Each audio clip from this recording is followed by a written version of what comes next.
Radio Raheem with Jake Paul. You know, I don't think that it would come, man. You know, we go back and forth at the end of the day. He's always talking about me. I'm always talking about him. He's trying to discredit what I'm doing. You know, one moment he loves Tyron Woodley and he's a 5-time UFC champ, and Dana White's saying he's the greatest welterweight ever. And then, boom, 12 months later, he sucks. Jake Paul's fighting him, blah, blah, blah. You know, so he's just trying to discredit anything that I do, which, of course, that's what I would do if I was in his position. He's a smart guy. Where does that story end? Does that end with you fighting a UFC fighter who's currently on their roster? I think it ends with me running into him in a club in Vegas and knocking him the fuck out. You know, Jake, I was the only boxing journalist to cover you as an amateur. 3 years ago today, August 25th, wow, it is you 3 won years ago. Your first fight. You just now realize that? Someone told me that this was coming up, but now I just realized that it was today. You know, it's weird because I've been saying like, oh, I've been fighting for 4 years or something, and then I realized it's really actually only been 3 years. And to think that the level that this has gotten in 3 years is pretty absurd, pretty crazy. But this is my 3-year boxing anniversary. Wow. On that night, you told me that boxing triggered a lion instinct in you, and you could do whatever you wanted. Now you stand at downtown Cleveland, your hometown, the biggest pay-per-view draw of a non-traditional boxer this Sunday. Talk to me about the emotional journey to this moment. You know, there's been a lot of ups and downs in my life, and this means so much to me. I don't think it's fully hit me yet, what I'm doing and what I'm accomplishing. Everything's happened so fast. You know, I fought however many times, 4 times now in the past 18 months, so I've been busy.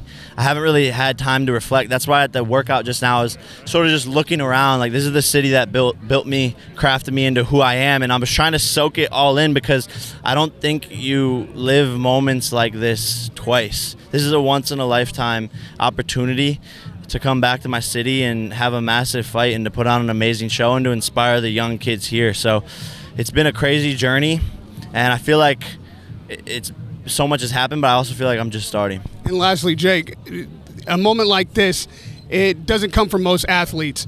What is it that you consider yourself to be right now in Cleveland? Is it a fighter? Is it a celebrity? Is it a celebrity boxer? I think just a hometown hero, you know. Not many kids, you know, make it out of this city and do big things. And I want to prove to them that they can. And I want to put on an amazing show, knock this guy out, and go down in the history books. You know, not many fights have happened in Cleveland. So hopefully we can make some history here, and this one can be remembered forever.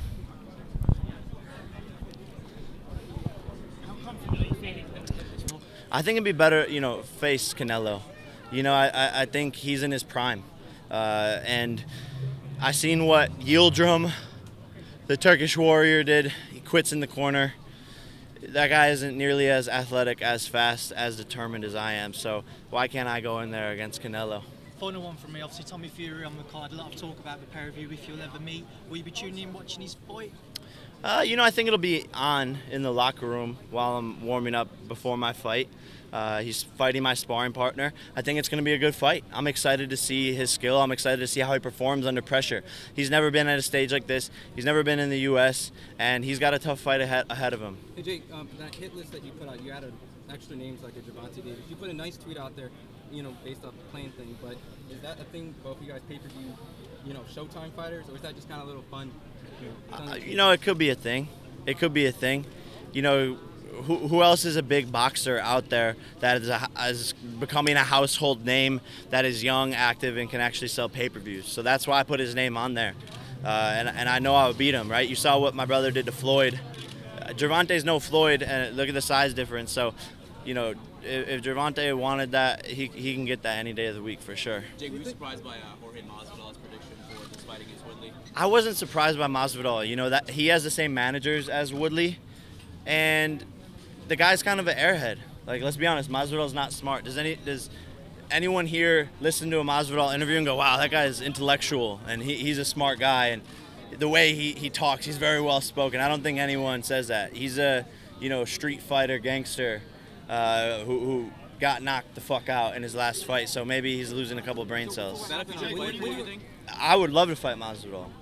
I think it could very, very much so happen. Jake, so originally when you fought Ben Askren, he was all supporting and all stuff, and then you kind of just switched up and put some tweets, kind of saying, all right, you know, well, why did you change? You went from like a supporter to like, you know, kind of discrediting and picking against you. Like, Ben Askren? oh no, Masvidal. He was like, you know, he was rooting for, you know, he kind of has. Look, hoes will be hoes, bitches will be bitches.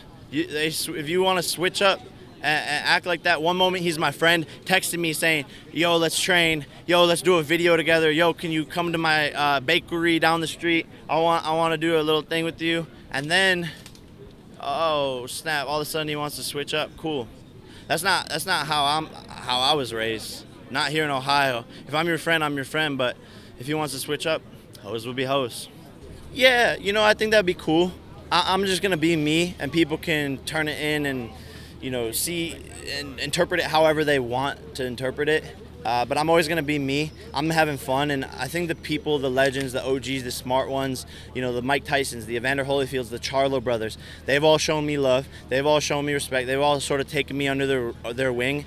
And, you know, the boxing community, I think, will see that, okay, this kid is just doing it a little bit differently, but I respect it. I want boxing to take over MMA, the NFL, the NBA. We want violence. You know, everything's getting soft. Football, you can't hit to the head. You can't hit below the knees. What the fuck is that? We want violence. This generation is all about authenticity, and everything's going down, getting more boring, and fighting's getting more exciting. All right, thanks, guys. That's it.